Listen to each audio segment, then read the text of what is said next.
If you are about to renovate or build your home in the UAE, this video is going to save you from some very expensive and very avoidable surprises.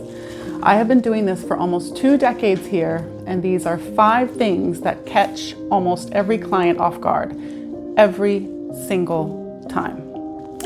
Thing 1, it's going to take a lot longer and cost more than you think. Let's just get this one out of the way first because it's a big one. Every client, without exception, comes to me with a timeline and a budget that is roughly half of what the project will actually need. Half the time, half the money, every time. And I get it. Nobody wants to hear that. But here's the thing. I would rather tell you now than have you find out 6 months in when you're already committed and slightly horrified. Here in the UAE, permits and developer permissions are part of the process. And while they have improved a lot in recent years, they still take time. Every developer has their own procedures. Some are straightforward, some are, let's say, more of a journey, and you cannot rush them. Then there's the build itself. Getting in the right main contractor, selecting the right subcontractors and specialist suppliers for the fit-out work, the joinery, the stonework, the electrical, and all of the other trades. These are not decisions that you want to make in a hurry. The quality of your finished home is only as good as the people building it. And then on top of that, if you want materials, furniture, or finishes sourced from overseas, and trust me, you will need to allow for shipping times.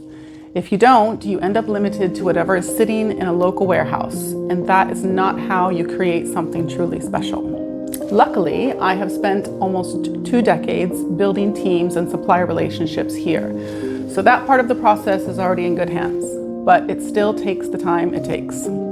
If you are doing a full refurbishment, maybe even some extensions, then you are realistically looking at 1.5 to 2 years from design concept to moving in.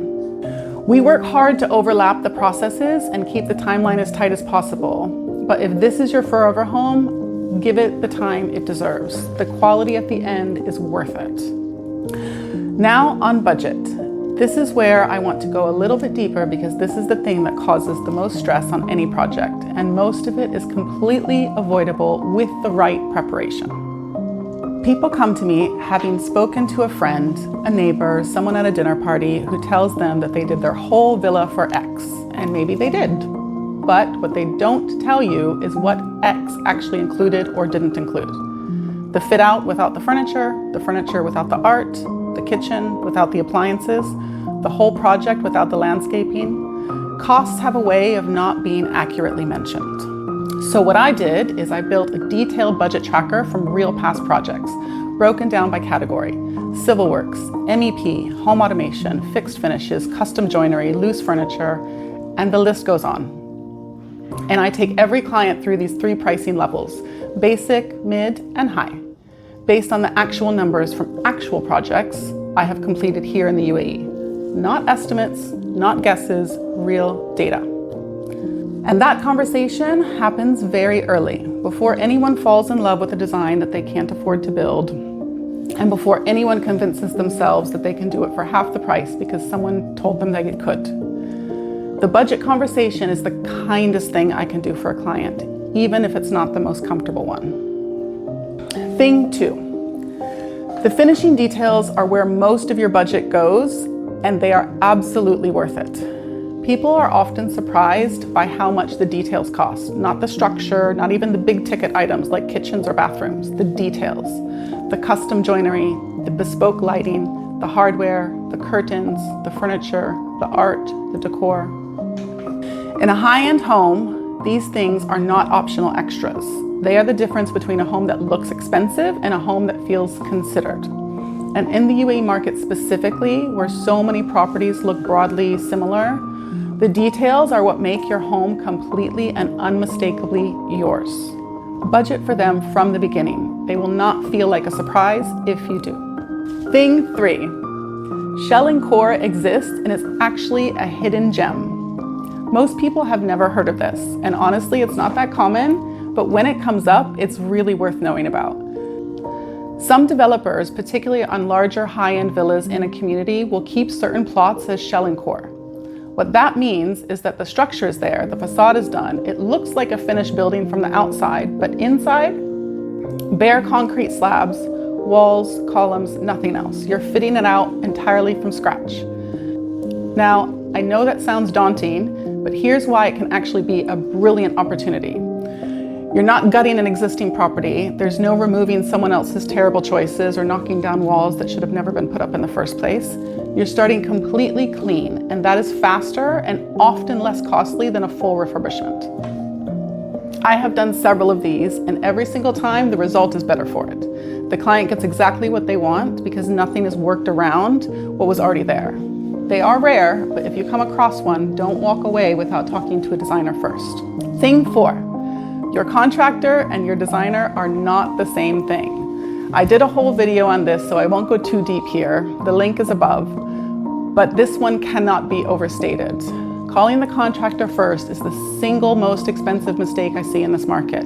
Your contractor builds what he's told. Your designer, what gets built, and more importantly, why. Get the sequence right and everything else flows. Get it wrong and you spend the rest of the project fixing decisions that never should have been made. Thing 5. Community rules will affect your design and you need someone who knows how to work with them. When you buy in any community in the UAE, whether it's a villa on the Palm, Arabian Ranches, or anywhere else, you're buying within a set of community guidelines that govern what you can and cannot do to the exterior of your home. Facade changes, extensions, roof additions, even sometimes window sizes, and the shade of your paint color all require developer approval. And each developer has different rules, different processes, and very different levels of flexibility.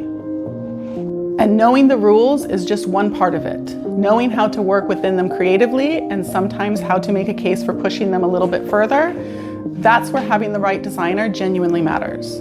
I know these processes. I know which developers have flexibility, where it lives, and I know how to have those conversations on behalf of my clients so that they don't have to.